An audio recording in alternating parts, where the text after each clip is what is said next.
Video like जरूर कर लीजिए और ऐसे वीडियो लगातार फ्री में पाने के लिए चैनल को तुरंत सब्सक्राइब कर लीजिए और बेल आइकन को जरूर टैप कर लीजिए ताकि आगे भी सारे वीडियो आपको मिलते रहे। यूट्यूब में फॉलो करते हैं तो प्लीज ये वाला फ्री टेलीग्राम चैनल जरूर ज्वाइन कर लीजिएगा। सारे नोटिफिकेशन, सारे अपडेट यहीं पे आते हैं, ध्यान रखिए।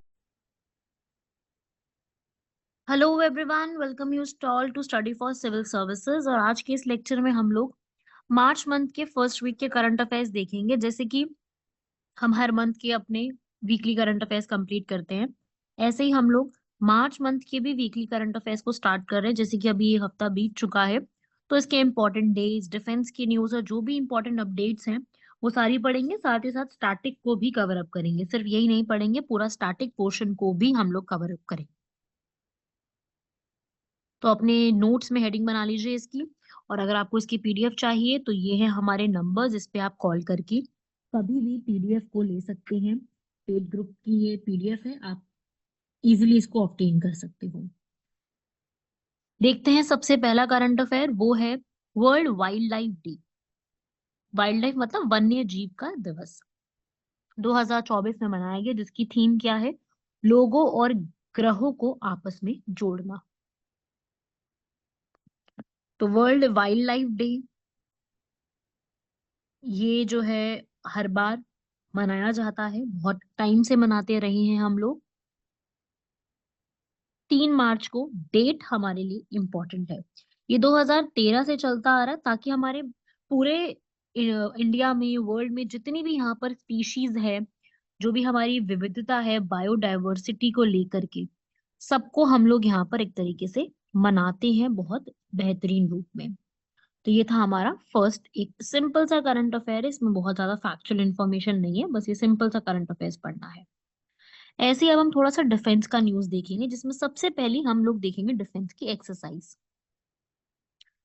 डिफेंस की एक्सरसाइज का नाम है समुद्र लक्ष्मणा। समुद्र लक्ष्मण जो एक्सरसाइज है किस किस के बीच में होती है? इंडिया और मलेशिया। ये क्वेश्चन पूछा जा सकता है कि ऐसी कौन सी एक्सरसाइज है जो दोनों के बीच में होती है। तो समुद्र लक्ष्मण एक्सरसाइज है नाम। ठीक है। कहाँ पे हुई है? विशाखापट्टनम। विशाखापट्टनम कहाँ पे है भाई? आंध्र प्रदेश में। ठीक है। ऐसा नहीं कि केवल यही होती है, हरिमाऊ शक्ति, उदार शक्ति ये भी होती है। कौन सी? हरिमाऊ शक्ति एंड उदार शक्ति। हरिमाऊ शक्ति जो एक्सरसाइज है ये आर्मी एक्सरसाइज होती है, और उदार शक्ति जो एक्सरसाइज है ये एयर फोर्स एक्सरसाइज होती है। तो ये भी हमें इस तरीके से याद रखना है कि कौन कौन सी है। मलेशिया है, मालदीव नहीं है। बहुत से बच्चे मलेशिया और मालदीव में कंफ्यूज हो जाते हैं, तो मैं आपको ये बता दूं कि सबसे इंपॉर्टेंट चीज कि मालदीव के साथ रिलेशन अब थोड़े खराब हो रहे हैं, तो ये उनके साथ एक्सरसाइज नहीं है हमारी, ये मलेशिया के साथ होगी। ठीक है। बढ़ते हैं ऐसे ही अगला। ये भी बहुत इंपॉर्टेंट इंफॉर्मेशन है। अभी रिसेंटली हमारे प्राइम मिनिस्टर ने कुलासेकरापट्टनम में भारत का दूसरा जो है स्पेस पोर्ट स्थापित किया है। स्पेस स्पोर्ट पोर्ट वो होता है जहां से हमारी सैटेलाइट जो है वो इसरो लॉन्च करती है। तो already Satish Dhawan space centre Andhra Pradesh का तो था ही हमारा एक स्पेस पोर्ट। ऐसा ही हमारा एक और स्पेस पोर्ट बना दिया गया है कुलासेकरापट्टनम एरिया में। ये अगेन न्यूज में आ गया। इसरो का वो तो है ही ऑलरेडी, है ना, जो मैं आपको बता रही थी सतीश धवन स्पेस सेंटर, वो तो है ही है। ये एक और है। ठीक है। और इसका इनॉग्रेशन हुआ है अभी। है कहाँ पर? ये तमिलनाडु का एक डिस्ट्रिक्ट है, थोथुकुडी डिस्ट्रिक्ट। ठीक है, आप पढ़ सकते हो। ये वो जगह होती है स्पेस स्पोर्ट जहां पर आपको जो भी अंतरिक्ष यान सैटेलाइट लॉन्च करनी है, ठीक है, जहाजों के लिए बंदरगाह, विमान, हवाई अड्डा, वो सब कुछ वहां पे बनाया जाता है। इसकी लोकेशन रखी गई है यहाँ पर। 1971 से सबसे बड़ी site Satish Dhawan space centre रही है बे ऑफ बंगाल में, क्योंकि सीधा आपको इजीली टारगेट मिल जाता था।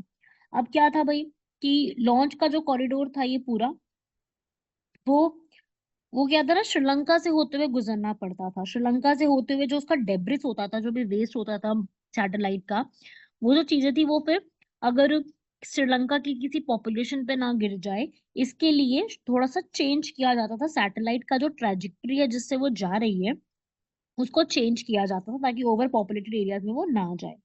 ठीक है। तो उसे हम कहते थे डगलत मेनूवर। जो कि चेंज की जाती थी। अब इसके बाद से ये चीज जो है वो सॉल्व हो जाएगी। ये वाली जो स्पेस है ये स्मॉलर रॉकेट्स के लिए SLV हो गए, स्मॉलर पेलोड्स वगैरह को बहुत ही इजीली हैंडल कर सकता है।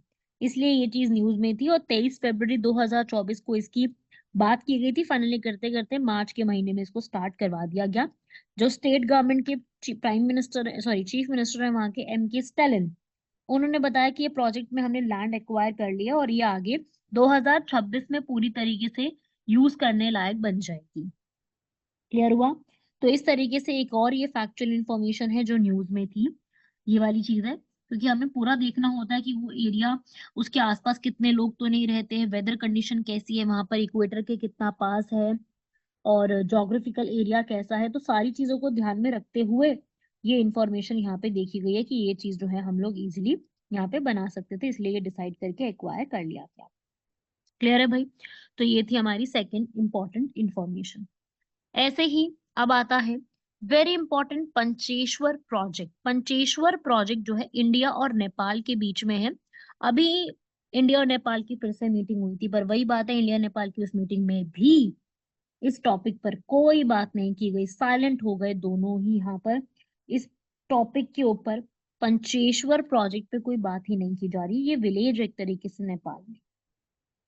पंचेश्वर मल्टीपर्पस एक प्रोजेक्ट है, ठीक है। ये हमेशा से न्यूज में रहा है कि भाई महाकाली रिवर जो कि इंडिया और नेपाल के बीच में बहती है, उस पे हम लोग एक हाइड्रो पावर बनाने वाले हैं, ठीक है, जिससे पानी से इलेक्ट्रिसिटी जनरेट होगी 1996 में महाकाली रिवर पर, और दोनों को यहाँ पर फिर इतना मेगावाट की सप्लाई भी मिलेगी। बट वही बात है, दोनों ने कोई डिस्कशन ही नहीं किया है इसके ऊपर अभी तक, चाहे कितना पुराना साइन हो रखा है, पर हुआ ही नहीं आगे अब उसके ऊपर। ठीक है, तो इंडिया और नेपाल के बीच में है। इस पे डैम बनाया जाएगा, 315 मीटर ऊंचा एक डैम महाकाली रिवर पर। अच्छा, महाकाली रिवर को इंडिया में तो महाकाली रिवर कहते हैं, पर नेपाल में शारदा नदी कहते हैं। ठीक है, 80 किलोमीटर लंबा रिजर्वॉयर होगा, अच्छी खासी कैपेसिटी रखेगा। लेकिन वही है कि इसके ऊपर अभी तक भी कोई भी रिजल्ट और साइनिंग साइनिंग हो गई है, बस आगे कुछ हुआ ही नहीं है। ठीक है, दोनों कंट्रीज में प्रॉब्लम्स बहुत सारी है, इसलिए कुछ भी साइन हुआ नहीं है इसके ऊपर। तो ये था एक पंचेश्वर प्रोजेक्ट न्यूज में आता है तो। ठीक है, पंचेश्वर डैम है ये। ठीक है, ये महाकाली रिवर पे, महाकाली रिवर, शारदा रिवर, काली रिवर भी कहते हैं, जो कि काला पानी पिथौरागढ़ से निकलती है, होते हुए नेपाल से होते हुए वापस से इंडिया में आती है और गंगा में जाके मिल जाती है घग्गर नदी में, घाघर नदी में। ठीक है, और महाकाली पर ही पंचेश्वर डैम बनाया जाएगा, वो पूरा डिसाइड हुआ था, इसे महाकाली ट्रीटी भी कहते हैं। ठीक है, तो ये है एक इंपॉर्टेंट इंफॉर्मेशन, फैक्चुअल इंफॉर्मेशन याद रखनी है। देखो भाई, ये देखो इधर मैप, देखो देखो मैप ऐसा ही मिलेगा, बहुत क्लियर मैप मुझे मिल नहीं पाया, I am really sorry for that, but अभी आप इस मैप को देख के थोड़ा सा समझ सकते हैं। ये नदी है, ये यहाँ से मैं आपको बता रही हूँ क्या क्या है। ये हमारा उत्तराखंड है, ठीक है, ये यहाँ से नेपाल शुरू हो रहा है, ये नेपाल है। ये उत्तराखंड के काला पानी से होते हुए ये पूरी नदी यहाँ बहते हुए ऐसे जाके घग्गर रिवर में मिल जाएगी फिर। तो ये रिवर जो है वो पूरा वेस्टर्न नेपाल से होते हुए जाती है, इंडिया और नेपाल के बीच में बाउंड्री बनाते हुए ऐसे फ्लो होते हुए जाती है। ठीक है, तो ये फिर आगे जाके मिल जाएगी घग्गर रिवर में, घग्गर रिवर आगे मिल जाएगी गंगा में। तो इस तरीके से ये पूरा फ्लो था काली रिवर का। महाकाली की, काली और शारदा एक ही नाम है, सारी रिवर एक ही है। तो इस तरीके से ये पूरी न्यूज थी जो आप लोगों को पता होनी चाहिए। ठीक है भाई, इंडिया नेपाल के बीच में बॉर्डर इश्यूज भी बहुत सारे चल रहे हैं, बहुत सारी टेंशंस भी चल रही हैं अभी दोनों कंट्रीज के बीच में। ठीक है, मैंने वैसे ये टॉपिक कई बार अपनी वीडियोस में बताया है, इंडिया और नेपाल के बीच की टेंशंस के बारे में। अभी फिलहाल तो आपको ये याद रखनी है इन्फॉर्मेशन, ठीक है। ऐसे ही हमारा नेक्स्ट आर्टिकल पे बढ़ते हैं, वो है थेयम। थेयम जो है, थेयम एक कला है, वहाँ के आर्टिस्ट ने कन्नूर डिस्ट्रिक्ट केरला में इसको परफॉर्म किया है। और ये वहाँ का हर बार होने वाला एक परफॉर्मेंस है, एक एक्ट है। आपको भी पता है आर्ट एंड कल्चर से हमेशा क्वेश्चन आते हैं। तो आर्ट एंड कल्चर में एक और इंफॉर्मेशन है, केरला और कर्नाटका में होने वाले ये एक ये चीज, मतलब इसका लाइव स्ट्रीमिंग होता है कल्चरल टूरिज्म को प्रमोट करने के लिए। थेया में, कर्नाटका, केरला में हजारों साल पुरानी एक ट्रेडिशन है, रिचुअल है, कस्टम है। ठीक है, चाहे वो मैन हो चाहे वुमेन हो, वो इस तरीके से कपड़े पहन के अपने आप को डिवाइन दिखाते हैं, बहुत अच्छी सी चीजें करते हैं। वो कहते हैं कि हम लोग यहाँ पर शिव जी के अवतार हैं।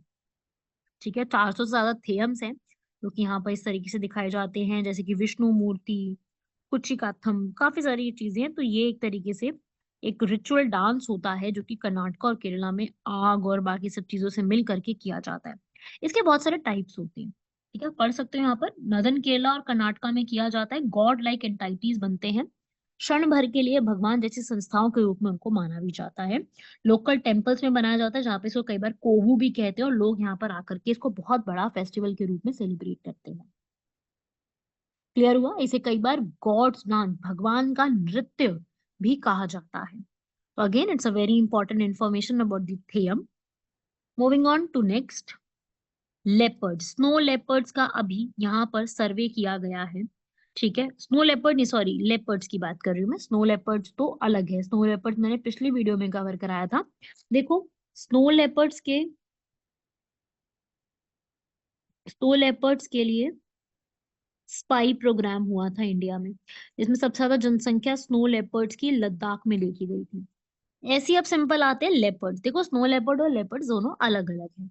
तो अब लेपर्ड्स की भी यहाँ पर हम देख लेते हैं। इनकी भी यहाँ पर पूरी एक जांच कह लो या पूरा सब कुछ देखा गया है। लेपर्ड्स का स्टेटस आया 2022 की रिपोर्ट आई है ये भी, ठीक है। 22 की मत सोचना पुराना करंट अफेयर, रिपोर्ट अभी आई है। अब रिपोर्ट रिलीज किसने की होगी भाई? वो MOEFCC ने, ministry of environment, forest and climate change ने लेपर्ड्स की रिपोर्ट सर्वे रिलीज करके ये बताया कि भाई 20 स्टेट्स में हमने देखे हैं लेपर्ड, ठीक है। 20 स्टेट्स में, क्योंकि आपको पता है कि हम लोग इंटरनेशनल बिग कैट अलायंस चलाने वाले हैं, और इंटरनेशनल बिग कैट अलायंस जो है वो इंडिया ने G20 में शुरुआत करी थी, और बहुत सारी कंट्रीज इसमें जुड़ चुकी हैं। तो उसी के रिस्पेक्ट में ये न्यूज में है। तो हमने भी अपने इंडिया में चेक करा भाई कितने लेपर्ड्स हैं, कितने स्नो लेपर्ड्स हैं, पूरी जांच पड़ताल की गई है। मैं बताऊंगी आपको बिग कैट अलायंस के बारे में भी, डोंट वरी, अभी बताऊंगी। तो भाई अभी देखो इस रिपोर्ट में क्या बताया, वेरी इंपॉर्टेंट इन्फॉर्मेशन। उन्होंने बताया कि लेपर्ड्स की संख्या कम नहीं हुई है, बढ़ी है। 8% से ज्यादा बढ़ी है भारत में।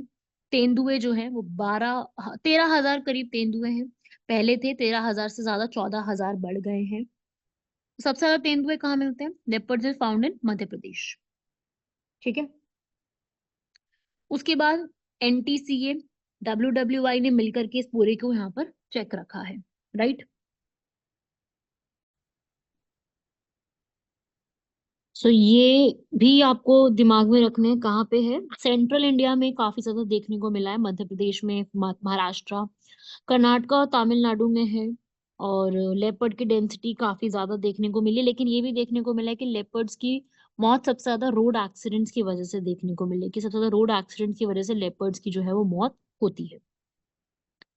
सो ये भी इंफॉर्मेशन आपको सारी याद रखनी है कि लेपर्ड्स के बारे में क्या बताया। ऐसे ही स्नो लेपर्ड्स का भी बताया। आप जैसे लेपर्ड्स का पढ़ोगे, आपको स्नो लेपर्ड के बारे में भी पढ़ना है।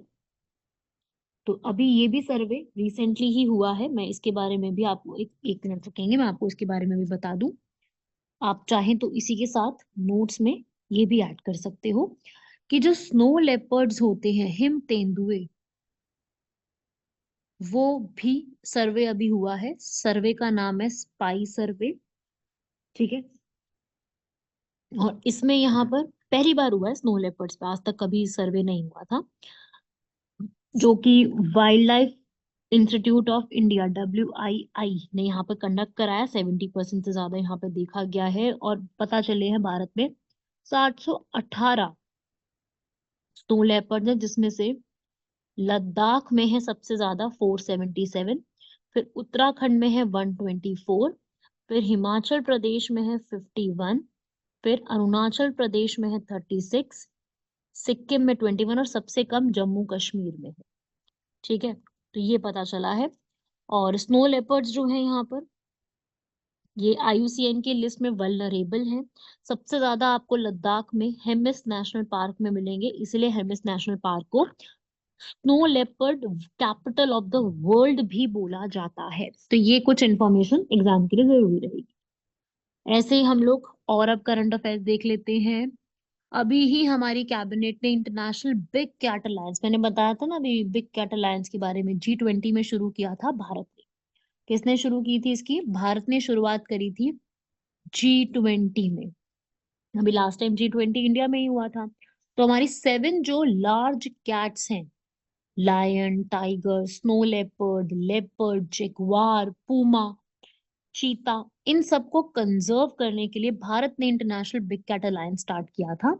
और इसमें बोला था कि भाई इसके हेडक्वार्टर्स भारत में ही होंगे और प्रॉपरली इस अलायंस को शुरू किया जाएगा, जिसमें ये बोला था कि भाई हर कंट्री यहाँ पर पार्टिसिपेट कर सकती है और ये अपने हिसाब से देख सकते हैं कि उसको यहाँ पर इसमें मतलब इसकी कंजर्वेशन में कैसे हेल्प करनी है। तो वो है इंटरनेशनल बिग कैट अलायंस। हमेशा जब से ये टॉपिक आया है तब से ही न्यूज में चल रहा है। ठीक है, 7 बड़ी बड़ी कैट्स को यहाँ पर कंजर्व करने के लिए स्टेप लिए गए हैं। और ये डिसाइड तो बहुत टाइम पहले ही हो गया था जब G20 चल रहा था, लेकिन अब इसकी अप्रूवमेंट हुई है और इसके लिए बोला है भाई इसको 5 साल में जो है 2023-24 में शुरू हुआ है ये, 27-28 तक चलेगा। तो उसके लिए इसके लिए 150 करोड़ रुपए सपोर्ट अभी दिया गया है। हेडक्वार्टर्स इंडिया में रहेंगे, कहाँ होंगे अभी डिसाइड किया जाएगा। 96 कंट्रीज के ऊपर ये सपोर्ट है और करीब करीब 16 कंट्रीज ने इसके ऊपर साइन कर भी दिया है। इस पे एक जनरल असेंबली रहेंगी, 15 मेंबर्स रहेंगे, 5 सालों के लिए इलेक्ट होंगे और ये सारी कंट्रीज मिलकर के सपोर्ट करेंगी सारी कंट्रीज के लिए। देखो भाई, अगर ऐसा क्वेश्चन आता है कि ये 7 है हमारे टोटल, है ना, 7 आपको बताया ना, ये सब इंडिया में ये सब है, तो क्या ये सातों के सातों जो हैं वो सातों इंडिया में मिलते हैं? नहीं। 7 में से 5 टाइगर, टाइगर भी रॉयल बंगाल, लायन, लायन भी Asiatic lion, leopard, snow leopard जिनके बारे में मैंने आपको अभी बताया था, और चीता, ये मिलते हैं भारत में। भारत में जेगुआर और पूमा या प्यूमा, मुझे नहीं पता इसकी प्रोनाउंसिएशन, मुझे मतलब ऐसा लगता है कि पूमा ही बोलते होंगे, तो ये नहीं मिलते भारत में। ठीक है, क्वेश्चन आता है कि सब मिलते हैं, तो नहीं भी, ऐसा नहीं है। टाइगर की मैं बात करूं तो भारत में 70% वर्ल्ड की टाइगर का हिस्सा भारत में ही है। करीब करीब 3,000 टाइगर्स है, रॉयल बंगाल टाइगर्स। और एशियाटिक लायन आपको सबसे ज्यादा गिर नेशनल पार्क में मिलेंगे, जिनकी संख्या अभी जो लास्ट सेंसस हुआ है उसके हिसाब से करीब 700 पहुंच गई है। 674 है तो करीब 700 पहुंच गई है। फिर लेपर्ड की मैंने अभी बता दिया आपको, करीब 14,000 हो चुके, अभी बताया जस्ट। स्नो लेपर्ड बताया 718 संख्या, अभी जस्ट बताया लद्दाख में सबसे ज्यादा है। और चीता भारत में इतने ज्यादा है नहीं, कूनो नेशनल पार्क में अभी लेके भी आए गए थे जहाँ पे आपको पता है उनकी डेथ हो गई थी। तो ये है कुछ सिनारियो आज के टाइम का।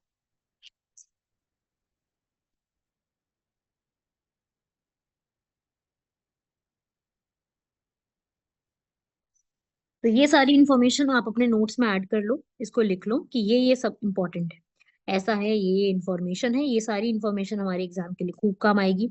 कब क्या कौन से कहाँ पे क्या चीजें हैं वो सारी इंफॉर्मेशन एग्जैक्ट यही पढ़ के जानी है। ठीक है भाई, क्लियर हुआ? चलिए अगला आएगा यहाँ पर सतत जीवन शैली, क्योंकि अभी यूनाइटेड नेशन एनवायरनमेंट असेंबली जो है उसका सेशन हुआ है नैरोबी केन्या में। ठीक है, यहाँ पे इनका सेशन हुआ तो यहाँ पर इन्होंने क्या बोला है, इन्होंने जो हमारे प्रधानमंत्री ने लाइफ का कॉन्सेप्ट दिया था नरेंद्र मोदी द्वारा जो दिया गया था, वो भी इन्होंने यहाँ पर एक्सेप्ट करा है। और साथ ही साथ इन्होंने बोला है कि हम लोग सस्टेनेबल सॉल्यूशंस पे ध्यान देने वाले हैं। सस्टेनेबल लाइफस्टाइल जो होता है ना, मतलब कि ऐसा लाइफस्टाइल अपनाना जिसमें हमारी सारी जो मतलब एक तरीके से यूं कह लो कि हमारी सारी चीजें जो हैं वो आगे आने वाले फ्यूचर को भी मिलेंगी, उसे कहते हैं सस्टेनेबल लाइफस्टाइल। तो वो भी यहाँ अपनाने की बात इन्होंने करी है। ठीक है, तो ये इस तरीके से इन्होंने बोला है इसके लिए। तो ये छोटी सी इन्फॉर्मेशन थी, मेन मुझे बस आपको यही बताना था कि UNEA का जो इस बार का समिट है वो नैरोबी केन्या में कंडक्ट हुआ है, जिसको श्रीलंका बोलिविया ने भी बोला है। लाइफ वाला जो एनवायरनमेंट का सिस्टम है उसको भी अपनाया गया है। और ये बोला है कि 2030 तक आने वाले समय में हम लोग इसको कंजर्व करने वाले हैं। वो बात अलग है कि बहुत दूर की कौड़ी है ये, मतलब बहुत मुश्किल है भाई, काफी बड़ा एजेंडा है, काफी बड़ी चीज है। आसान नहीं है कि ये अचीव हो जाएगा सीधा 2030 तक, नहीं है पॉसिबल, मुश्किल है। इसलिए बस मैं आपको ये समझाना चाह रही हूँ कि ये टॉपिक आपको पता होना चाहिए।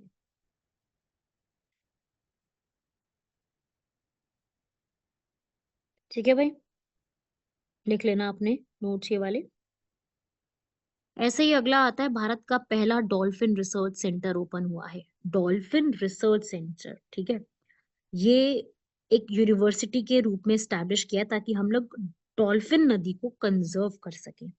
ठीक है, ये रिसर्च सेंटर की बात हो रही है, जो कि ओपन अप रिसेंटली हुआ है। कहाँ पे हुआ है? पटना में। ठीक है, फर्स्ट सेंटर जिसमें गैंगेटिक डॉल्फिन को कंजर्व करने के लिए स्टेप्स लिए जाएंगे, जो कि मेरे हिसाब से बहुत अच्छी पहल है। ठीक है, गंगा रिवर पटना बिहार में है, जहाँ पे गैंगेटिक डॉल्फिन की स्टडी करना, क्योंकि बात ये है ना कि भाई गंगा जो है नदी, वहां पर गैंगेटिक डॉल्फिन मिलती है सबसे ज्यादा, और बिहार में करीब 3,000 से ज्यादा डॉल्फिन है, तो वहीं ओपन करना बेटर रहेगा ना। ठीक है, गंगा की जो डॉल्फिन है वो 1801 में पहली बार देखी गई थी कि वहां डॉल्फिन है, फिर धीरे धीरे स्टडीज बढ़ने लग गई। गैंगेटिक रिवर जो है ये हमारी नेशनल एक्वेटिक एनिमल है, सिर्फ फ्रेश वाटर में रह सकती है। ठीक है, सिर्फ फ्रेश वाटर, डीप वाटर में, और ये ब्लाइंड होती है, दिखता नहीं है इनको। इनका एक और नाम है, बोलने में मुझे बहुत अजीब लगेगा इसलिए मैं लिख रही हूँ आप लोगों के लिए, इनको इस नाम से भी जाना जाता है, तो आप लोग पढ़ लीजिएगा क्योंकि इनकी साउंड ऐसी आती है इसलिए। ये आपको गंगा ब्रह्मपुत्र में, इंडिया नेपाल बांग्लादेश में मिलेगा, और पूरे इंडिया की बात करूँ तो ये 7 स्टेट्स में है, जहाँ जहाँ गंगा बहती है। ठीक है, मेन मेन, और कुछ गंगा के अलावा ब्रह्मपुत्र में भी है, जैसे आसाम, यूपी, मध्य प्रदेश, राजस्थान, बिहार, झारखंड, वेस्ट बंगाल, इन सब रीजन में। हाँ, गंगा भी राजस्थान में नहीं बहती, पर ट्रिब्यूटरीज तो है ना, तो उस हिसाब से बता रही हूँ मैं। ठीक है, ये पानी में नहीं सांस ले सकती, इनको बार बार 30 से 120 सेकंड में जो है एयर पे आना ही पड़ता है, ये इनकी खासियत है। तो इस तरीके से ये पूरी बनाई है, जहां पर इनके बारे में पूरी स्टडी की जाएगी कि इनको किस तरीके से रहना होता है, इनको क्या इनके बेनिफिट्स हैं, क्या कैसे क्या चीज है, एवरीथिंग अबाउट दी दिस यहाँ पे इसमें रहता है। ठीक है, तो ये थी इंफॉर्मेशन इनके बारे में, वेरी इंपॉर्टेंट वाली। बड़े हैं ऐसे ही अगले आर्टिकल की तरफ। इनका अगला आर्टिकल आता है, यहाँ पर एक जीआई टैग दिया गया है। किसको? काफी सारी चीजों को जीआई टैग्स मिले हैं, अभी मिलते ही रहते हैं किसी ना किसी आइटम को। अभी रिसेंटली जो है, कटक की रूपा तराकाशी बंगलर मुस्लिन नसरपुर लेस, इन सबको जीआई टैग दिया गया है। ठीक है, मुस्लिन होता है मलमल का कपड़ा। तो अभी रिसेंटली इस जिस प्रोडक्ट्स को दिया है वही हमसे पूछे जाएंगे कि इन प्रोडक्ट्स को दिया गया। देखो, जीआई टैग किसी एक प्रोडक्ट को दिया जाता है जिसमें उसकी खासियत होती है। ठीक है, उसकी कुछ अलग खासियत होगी, उसको जीआई टैग दिया जाता है, जिसमें तीसरी पार्टी उसका इस्तेमाल ना कर सके, ये केवल उन्हीं के पास हो। तो ऐसे ही प्रोडक्ट्स को जीआई टैग दिया जाता है। हमारा वाणिज्य मंत्रालय, मिनिस्ट्री ऑफ जो इंडस्ट्री है, वो इसको यहाँ पर प्रोवाइड करता है। ठीक है, तो आपको सारी अपनी अपनी स्टेट की तो एटलीस्ट सबको याद होनी चाहिए। बाकी जीआई टैग के बारे में इंफॉर्मेशन मैं आपको दे देती हूँ। लिस्ट जीआई टैग की याद रखनी है, ज्यादातर जहां जहां दिए जाते हैं उनकी लिस्ट पूरी की पूरी लर्न करके हुए जानी है। मैं ये नहीं कह रही कि आपको स्टेट वाइज सबकी लर्न करके जानी है, बट यस, मैं आपको कुछ कुछ यहाँ पे बता के लर्न करवा देती हूँ कि किस प्रोडक्ट को यहाँ पर दिए जाते हैं और क्या क्या है। प्रोडक्ट हो सकता है वो एग्रीकल्चर का, खाने पीने का, वाइन हो सकती है, हैंडीक्राफ्ट हो सकता है, कुछ इंडस्ट्री का हो सकता है। ठीक है, तो इंडिया में जीआई टैग्स काफी सारी चीजों को दिया। 1999 का एक एक्ट था जिसमें सबसे पहले जीआई टैग जो है वो किसको दिया गया है? सबसे फेमस दार्जिलिंग की चाय को 2004 में पहली बार जीआई टैग दिया गया था। अब मैं कुछ आपको बता देती हूँ, मैं आपको जो जहाँ से मेरे मैक्सिमम स्टूडेंट सुनते हैं मैं उनको यहाँ पे बता देती हूँ, जैसे कि यूपी के काफी बच्चे हैं, तो यूपी में कुछ बता देती हूँ मैं, जैसे कि मैंगो, दशहरी, दशहरी मैंगो, काला नमक राइस, महोबा गौरा पत्थर हस्तशिल्प, Mainpuri Tarkashi, Sambhal horn craft, Khurja pottery, इनको दिया गया है। ठीक है, और कुछ बच्चे यहाँ पे राजस्थान की भी सुनते हैं, तो मैं बता दूं हैंडीक्राफ्ट्स में दिया है Sanganeri hand block printing, Bagru के हैंड ब्लॉक प्रिंट, पोखरन की पॉटरी, थेवा का आर्टवर्क, और मोलेला का क्ले वर्क, और मकराना का मार्बल, ये राजस्थान से है। ठीक है, वही मैं बात करूं बिहार के स्टूडेंट्स के लिए, बिकॉज मैक्सिमम स्टूडेंट्स यहीं के हैं। बिहार में मिला है भाई भागलपुरी जरदालू, कतारनी कतरनी या कतानी जो प्रोनाउंसिएशन है इसकी, राइस, और मधुबनी पेंटिंग्स, और सुजीनी एम्ब्रॉयडरी, कढ़ाई। ठीक है, इनको मिला हुआ है, ये है इंपॉर्टेंट वाले सारे। ठीक है, या आप सारे पढ़ सकते हो। बहुत सारे कर्नाटका के पास है, कर्नाटका और तमिलनाडु के पास आपको सबसे ज्यादा देखने को मिलेंगे। ठीक है, और बाकी ये इंफॉर्मेशन आपको सारी याद रखनी है। और बासमती राइस एक ऐसा आइटम है जो कि बहुत सारी स्टेट्स के बीच में है। Punjab, Haryana, HP, Delhi, HP, Delhi, Uttarakhand, UP और जम्मू कश्मीर सब शेयर करते हैं आपस में बासमती राइस के जीआई टैग को। तो एक ये इंफॉर्मेशन भी याद रखिएगा। तो ये थे आपके जीआई टैग्स के बारे में मेन और सारी की सारी इंपॉर्टेंट इंफॉर्मेशन। मेन भी क्या मतलब, यही सबसे ज्यादा इंफॉर्मेशन आपको याद में रखनी है। अगर आता भी है तो यहीं से सबसे ज्यादा सवाल आएगा, बाकी मैथ द फॉलोइंग में खूब क्वेश्चन आते हैं जीआई टैग्स पर। तो जो स्टूडेंट्स यहाँ पर जिस भी स्टेट से हैं, अपनी स्टेट का तो रट डालो। पहली चीज तो अपनी स्टेट का तो ऐसे ही रट डालो, कुछ भूलना ही नहीं है उसमें से तो।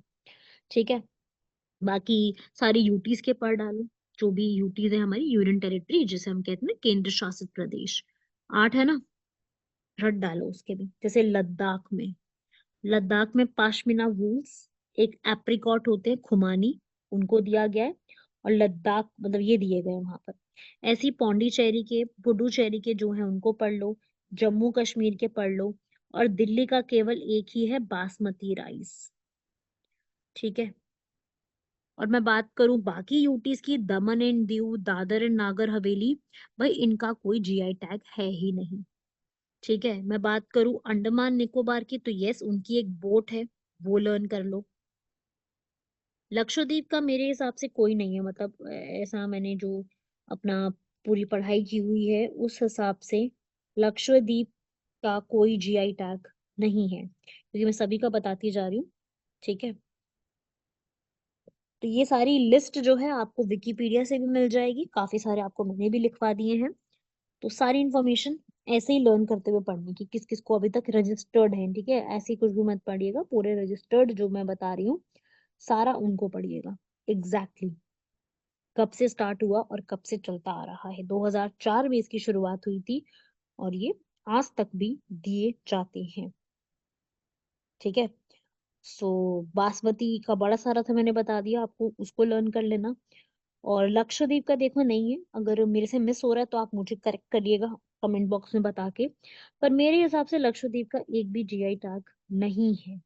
ठीक है, और कौन सी बच गई, चंडीगढ़ का नहीं है, चंडीगढ़ थी ना जी, यूटी नहीं है। हो गई 8 यूटी, 1 2 3 4 5 6 7, हाँ जी 8 यूटी हमारी कंप्लीट हो गई। मैंने आपको यूटीज के सारे लिखवा दिए, क्योंकि यूटीज पे से सवाल बनते हैं अगर सीधा, तो आप इसी इंफॉर्मेशन को याद रख सकते हो।